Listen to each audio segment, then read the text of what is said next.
Good morning, Floss Tube. My name is Laura, and I'd like to welcome you to Stitching by the Shore, my channel all about cross stitch with a little bit of paper crafting thrown in too.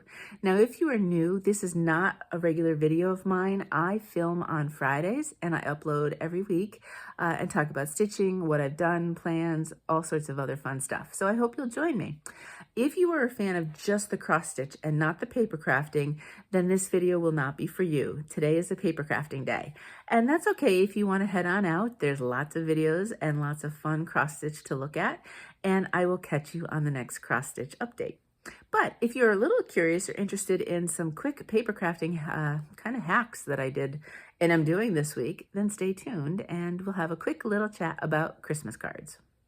So, back in the day, I used to make Christmas cards. I'd stamp them, I'd spend time decorating and all this other stuff, and I loved it. Then we had kids, and I didn't have as much time, although I still did papercraft for the longest time, and we like to update everybody with pictures. So we did the whole for years and years and years, sending the pictures of the family and this, that, and the other in the picture cards. And even last year, I had a good picture of Mo and myself, and we sent that out to friends and family, and all was great.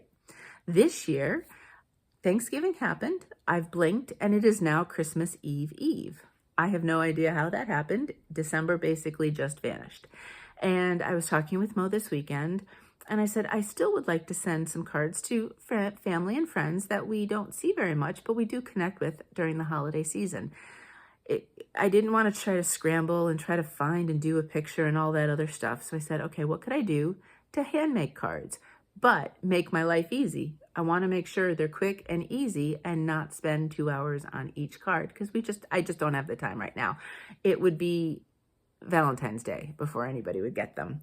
So we just went to Walmart and we did a quick look and to see what they had for cards. And I said, I can work with that. So we ended up getting a pack of cards at Walmart, and this was the cute little design. I think there was a pack of 18. So, it was a pack of 18 for about $5.50, which means, the cardstock's a little thinner. No problem. If I was not a paper crafter, I would be like, yep, good, we're good to go, boom. But I said, okay, what could I do paper crafting wise to kind of combine it a little bit with the hobby that I enjoy doing, just not as much as stitching anymore, and what I have here. So this is what we do. I'm going to take you step by step and show you in the end. I ended up with this, and those are getting sent out to friends and family this week. Don't need a lot of supplies. If you do basic paper crafting, you probably have several of them already. And you don't have to, I stamped the middle of this. You don't have to do that. We'll talk about what you could do instead. All right, so basic card. I wanted my base obviously to be this size because it needs to fit into the envelopes that came with the set. What I did was I took my paper cutter. Now I happen to have a guillotine paper cutter. You may have guillotine or rotary if you do a lot of cross stitch finishing and not paper crafting, or paper crafting, because obviously you want to cut up things like comic book boards or map boards or whatever that kind of stuff is. I love my guillotine. So I basically decided that I wanted to make this about 1/4 inch on each side, smaller than what the base would be. Really easy, just cut it right where the picture ended, and I had to trim on this side a little bit, and then I ended up trimming just down here on the bottom because this was really close to the front words, and I didn't want to end up cutting that down too close. So in the end, this is what I ended up with when I did the paper cutter. So here you have just a flat piece. That was, I think it ended up being 4.5 by 6 3/4. It was a strange size of envelopes, I think. So I wanted to make sure that everything fit in properly. So what am I going to do for a base? I pulled out some different red cardstocks that I had because I wanted to find one that kind of played off of the color of the cardinal. And I had a deeper cherry and then a lighter one. And I decided, and I just basically would lay them on and see which colors popped better. I decided that this is the one that popped a little bit better.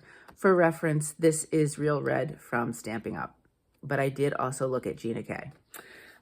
So basically now, here's my base. It starts as just a cut down piece of cardstock. Stampin' Up! Comes in 8.5 by 11, so I cut this down to, oh, what was it, 9.5 by 6 3/4. No, yes. So this must be, no, by 9.5 by 7, because the envelope it would fit in would be like that. So then what do? You could just fold it over, but folding over cardstock sometimes can be really hard, and it may not be even, and you might break the spine. So I pulled out, I have a scoring tool. Now there are different ways that you can use or find ways to score. I did not bring the scoring tool over, but this one is a large, I'd say about this by this. And the score comes with the tool. Now there are two different types. There's one where you lay your cardstock in, and then the scoring tool, which looks something like this, goes into grooves, and that's how you score your cardstock. I have one of those. The one I used today, because I needed more precise measurements, I needed to make each of these sides 4 3/4. And the one with the grooves did not have that precise a measurement. The other scoring tool I have, basically you have a ridge and the score fits into it. So it actually, the scoring part pops up rather than goes into, kind of a hill and a valley kind of thing. So they're two different types. They do the exact same thing. You could, if you had a scoring tool of some sort, you could fashion something of your own. If you had something soft and you had a good ruler and maybe like a quilter's mat, you could do the scoring yourself. I would really suggest it though. Just folding over, especially depending on the thickness of your cardstock, could make it really difficult. And if you want like a nice, neat kind of edge to your card, that's the best way to do it. So you can see here, I don't know if you can see, I have the two sides are scored. And that way then, when I go to fold it, it folds very easily. Now you could stop at just folding, but this is where I take the scoring tool, the bone folder, I'll lay it flat and I'll run it along the edge, and that will tighten up your fold. And so now if you look, see how this sits it sits completely flat. It's not popped up at all. And it is a nice, tight, good score. So when your card gets opened, it's just like a regular card that you would see anywhere. And I didn't break the spine because so you don't have like pieces of cardstock like kind of coming up a little bit. So that's a quick trick with that. So here we go. I have my base and I have this. So now I just take my double-sided tape. It's really easy if you get refills and you put it in a refill rather than just the little holder, and then you just pull. Now I have for years, and I sold cards on Etsy for over a decade. I do put tape from edge to edge to edge.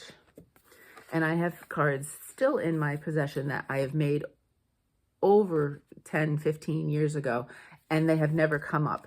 I know you can put just in the corners, but I like to just completely go edge to edge just to make it nice, neat, and tight. So if I was to tape that up, when you put it on, you just eyeball measurement, and this will be the front of your card now. Then what I did for the inside, I used to have a printer that I could put cardstock in. So you could, however you wanted to, if you could make any kind of saying on the inside with any kind of font, any kind of size, and really run with it. I don't have that ability anymore because our printer is just a really basic one that cardstock does not, I wouldn't trust putting cardstock into it at this point. So I don't have that ability anymore. So I pull out my rubber stamps, which is kind of funny because this is an actual red rubber, it's polymer.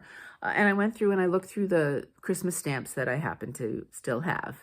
And this is, your clear block, the polymer will just attach right to it. And I decided instead of red, I would just use a black ink. One of my favorite basic black inks is Memento Tuxedo Black. You can get these at Michael's and things like that, or online. So then I cut, and I usually cut this, again, 1/4 of an inch inside, so you'll have a little bit of an easy lip there, so it's easy enough to make it pretty when you're putting it on the inside of your card.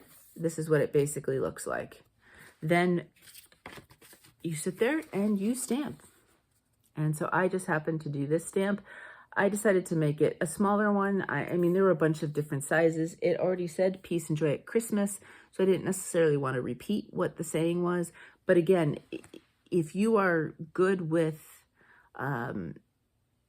digital and you can put a piece of cardstock in your printer, you can print them off easily, cut them down. What I used to do is I would make a box that was slightly bigger, and that's where my cut lines would be. And then I could just center and pretend that was the inside of the card, and I would put whatever I wanted digitally and then print them out that way. Cut it down. That ends up on the inside. And now I have a card ready to go. I would suggest, rather than doing each one separately, once you have a prototype, so this was my prototype, I did this morning just to see what I could do. I really suggest assembly line if you're making a bunch at the same time. So these are all the tops that have already been cut. These are all the bases that have been cut, scored, and folded, so they're ready to go. And then I cut the white insides and I stamped them all, so they are all set.